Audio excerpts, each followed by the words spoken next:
Bonjour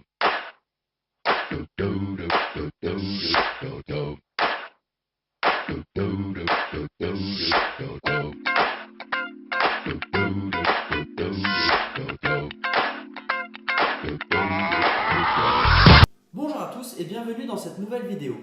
Alors aujourd'hui c'est un peu particulier, donc on va voir deux sujets. Le premier c'est un coup de gueule de ma part par rapport aux modèles et aux photographes amateurs et professionnels.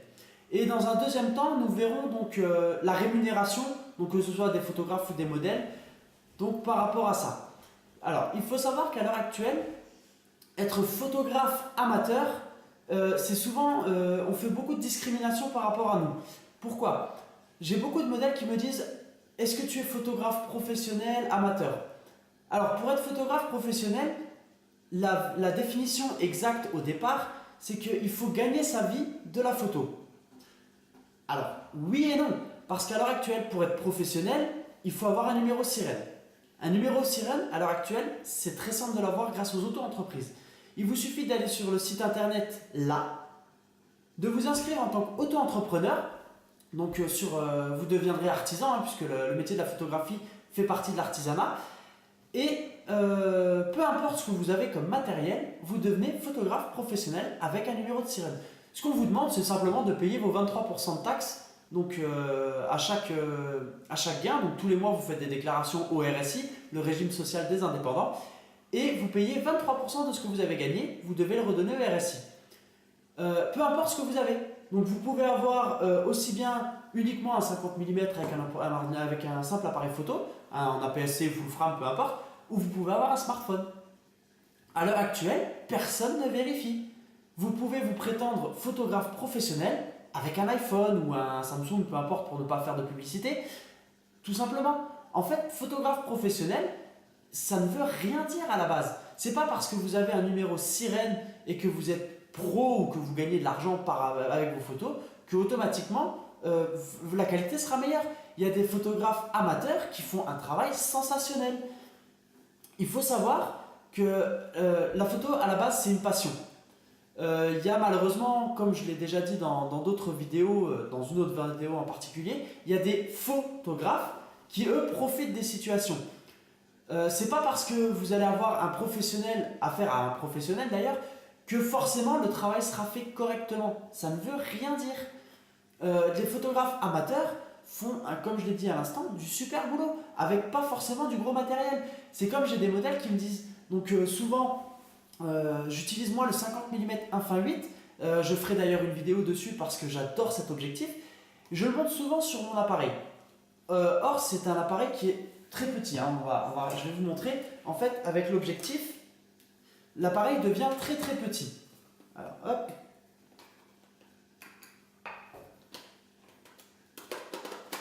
Voilà, tac. Voilà. Voilà, donc souvent j'ai mon 50 mm, donc moi j'utilise un Nikon D90, donc c'est un APS-C qui est assez vieux maintenant, mais j'en suis très content. Souvent je monte comme ça et beaucoup de modèles me disent: ah bah oui mais moi mon autre photographe il avait un grand objectif. Alors il faut savoir que bon, moi j'ai cet objectif là donc parce que mon 70-200 est en commande, je ne l'ai pas encore reçu. Donc ça il s'agit d'un 70-300 Sigma, donc à ouverture 4-5-6. Donc l'ouverture, je vous ferai une vidéo là-dessus comme le facteur crop, etc. Je vous ferai une vidéo complète. Ça, c'est bien, mais en photo, pour créer des flous et des systèmes artistiques, c'est vraiment pas terrible. Pourtant, l'objectif en question, en qualité de taille, ça n'a rien à voir. Moi, je préfère utiliser mon 50 mm 1.8 qu'un objectif Sigma 70-300 parce que le flou, l'arrière d'image, avec ça, moi personnellement je n'aime pas. Pourtant ah oui c'est un gros objectif, devant avec le pare-soleil ça fait vraiment pro, alors que pourtant ça ne veut rien dire.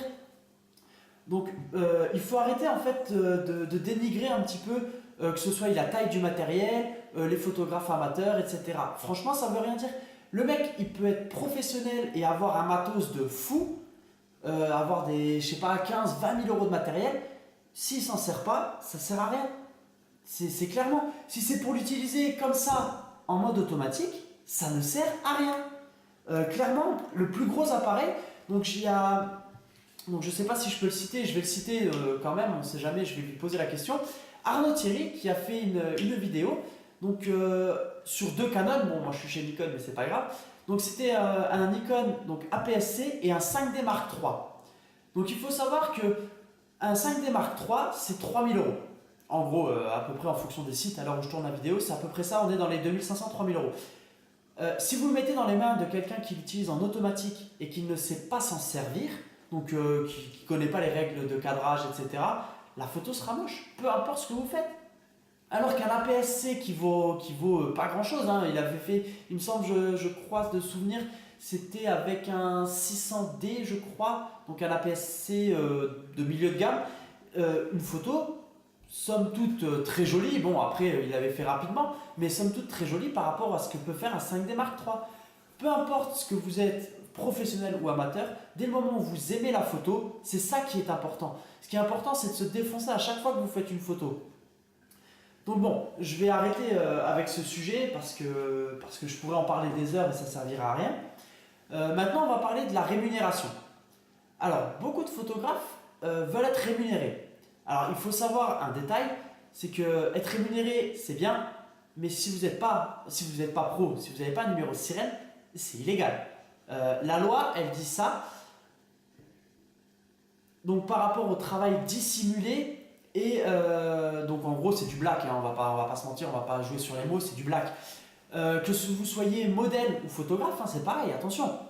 Un modèle qui vend ses services, c'est de la prestation de service. Donc de nouveau, si vous rémunérez un modèle pour ses services sans qu'elle ait de numéro sirène, donc elle n'est pas déclarée, aussi bien la modèle, c'est donc du travail au black, hein, quoi qu'il arrive, et le photographe, c'est du travail dissimulé. Vous engagez quelqu'un qui n'est pas déclaré. Donc automatiquement, vous êtes aussi responsable. Alors, il y a plein de choses, c'est compliqué, la loi, hein, vous savez, ça change régulièrement, il y a beaucoup de choses à savoir et j'ai pas envie de vous embrouiller avec toutes ces histoires. Mais en tout cas, il faut savoir que la rémunération, c'est compliqué. De plus, les photographes amateurs qui font des mariages, etc., pour arrondir leur fin de mois, c'est bien, mais c'est dangereux. De plus, il faut savoir que les photographes professionnels ont énormément de taxes. Donc, hormis non, parce que les auto-entrepreneurs en ont tout autant, puisqu'ils payent 23%, mais les photographes qui ont des sociétés, donc en SARL, en AE, etc., peu importe, ont beaucoup de charges. En sachant que eux, dans leurs charges, doivent intégrer le loyer, les logiciels, les charges.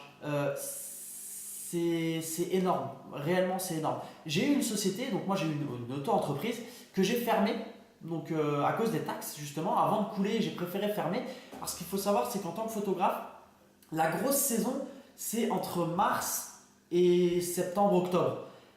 En hiver, c'est souvent des basses saisons, on n'a pas tellement de contrats, il y a beaucoup moins de mariages, etc. en hiver.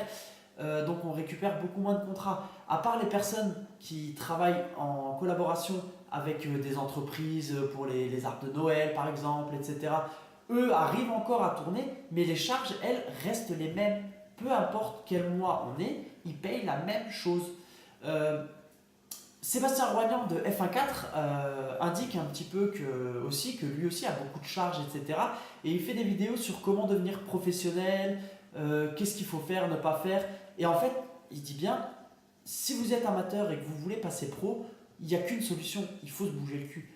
C'est pas en se levant à 11h et en disant moi je veux pas faire ça, moi je veux pas faire ça. Ça fonctionne pas, il faut être tout le temps au téléphone en train de rechercher, etc. Alors là, la vidéo elle est en train de partir dans tous les sens puisque j'aborde beaucoup de sujets en même temps. Donc on va arrêter là pour l'instant. Ce que j'ai à dire en tout cas, c'est arrêter de dénigrer les modèles. Les modèles, je parle surtout parce que le problème vient de là, hein. Souvent c'est les modèles. Bon, les photographes pro aussi dénigrent un peu les amateurs, mais bon, ça c'est autre chose. Eux, ils ont souvent une dent contre les amateurs qui se font rémunérer. Mais bon, peu importe le matériel que le photographe il a, c'est sa créativité qui joue. Et peu importe qu'il soit professionnel ou amateur, ça joue en rien. Il faut savoir une chose, c'est que les professionnels, si vous êtes vous modèle amateur, si vous voulez travailler avec un photographe professionnel, souvent il va falloir payer. Il n'y a pas beaucoup de photographes professionnels qui font des collaborations. à quoi ça leur sert? Eux, ils ne gagnent rien de faire des collaborations. Un photographe amateur qui fait des collaborations, ça va enrichir son book, etc. Comme les photographes, les modèles photos, les modèles photos, oui, j'ai un peu de mal là. Comme les modèles photos, automatiquement, on enrichit notre book et puis on fait ça par plaisir. Un photographe professionnel veut gagner sa vie, donc il faut les payer. Vous trouverez rarement de photographe pro qui va faire une collaboration.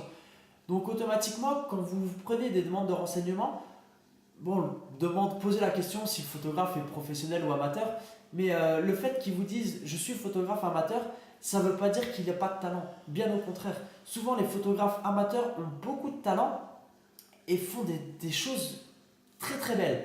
Donc après, il faut bien sûr tout mettre, hein, puisqu'il y a des charlatans partout, hein, il y a des photographes, comme j'ai fait la vidéo dernièrement, et c'est ces photographes-là qui nous posent beaucoup de problèmes en tant qu'amateurs. Voilà, donc je vais mettre un terme à cette vidéo qui dure depuis plusieurs minutes maintenant. Et puis voilà.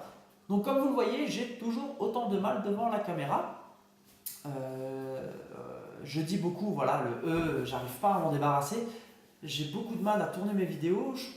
Il va me falloir un peu de temps avant que ça s'adapte, avant que j'arrive à me faire à l'idée de parler devant une caméra, parce que vraiment c'est particulier. Je vais bientôt faire l'acquisition d'un micro aussi, parce que beaucoup m'ont fait la remarque. C'est vrai que question qualité son, je suis pas au top. Qualité d'image, je vais bientôt avoir mon nouvel appareil, théoriquement. Mon 70-200 est en commande, mais je l'ai commandé donc loin, donc il faut beaucoup de temps pour qu'il vienne, malheureusement. Mais je mettrai des photos en ligne avec mon nouveau 70-200 et je ferai sûrement un test matériel dessus pour vous montrer un petit peu ce que c'est qu'un 70-200 f2.8. Voilà, donc à la prochaine à tout le monde et puis à bientôt sur Géophoto Tuto.